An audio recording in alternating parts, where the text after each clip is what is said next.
Can I have your attention, please?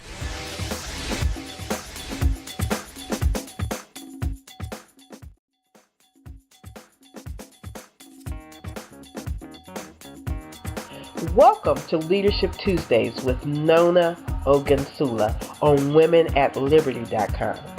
Today we'll speak again with Karen Dale, Executive Director of AmeriHealth District of Columbia.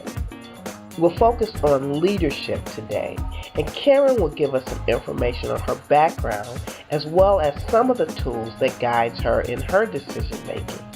Lastly, she'll share with us advice for those who aspire to senior leadership positions.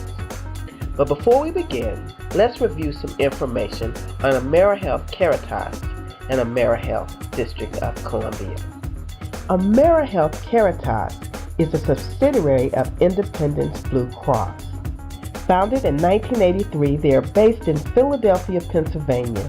The organization has 3,000 employees and operates in 13 states.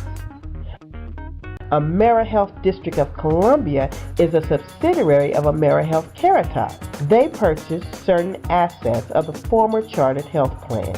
In 2013, they won a contract to provide Medicaid services in Washington, D.C. The organization serves 100,000 individuals and is comprised of 150 employees. I'm a nurse by training, and probably that's part of where my whole spirit of caring comes from. I have more than 25 years of experience in healthcare, and I often say sitting at many seats at the table. So I've worked in a hospital, that's where I started, on an inpatient unit.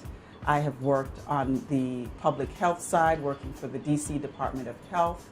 I've worked for managed care organizations for a very long time. And when I'm not working, I serve on a number of boards that are mission-focused organizations who are really at the forefront of the change and the transformation that's needed in communities to create healthier communities. So it's what I do for my job, which is great, but it's also what I'm just so passionate about that I dedicate all my additional time to doing as well. The first thing I would say is, in leadership, you have to be able to adapt. You have to adapt to what is occurring on the landscape. You have to be thinking what's beyond the landscape that you can see in terms of change. So always having a vision, a larger vision by which you guide your decisions.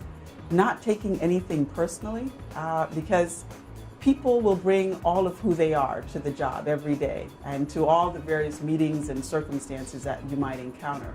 So it's just so important to not take it personally. That may just be where that person is today.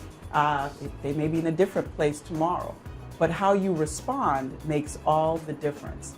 So I treat everyone with dignity and respect, regardless of how they may be demonstrating, their behavior that day.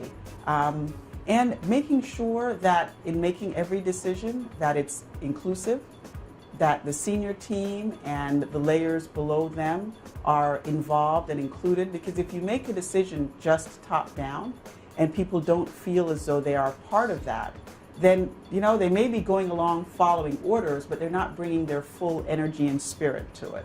So I try to be as inclusive as possible in any decision making and make sure that I've really considered the short term and the long term consequences and benefits and what's beyond, what's really coming on the landscape so that we are positioned well with that decision.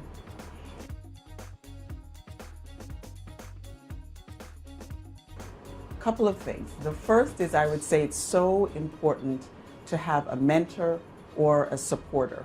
And what I mean by that is, certainly you can talk about a formal mentoring relationship, but you want to have someone that is going to tell you the things that you need to know. And sometimes it may not be the thing you want to hear, but that's the importance of that relationship, that this person is honest and clear in what your objectives are and in assisting you to do that. The other piece that's important is networking. You have to get connected to others, both those within the space that you want to be in and those outside of that. You have to just always be connecting to people. Those relationships are just so valuable in learning about opportunities. Not every job is going to be posted.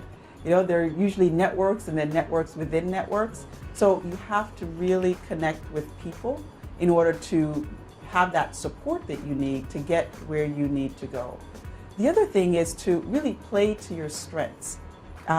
If you want to be an engineer and you hate math, may not be the right, So really think about your strengths.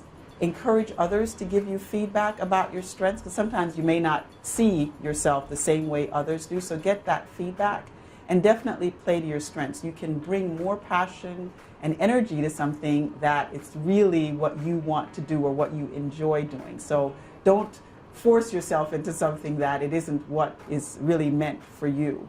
And then lastly, I would say be open. Just absolutely be open.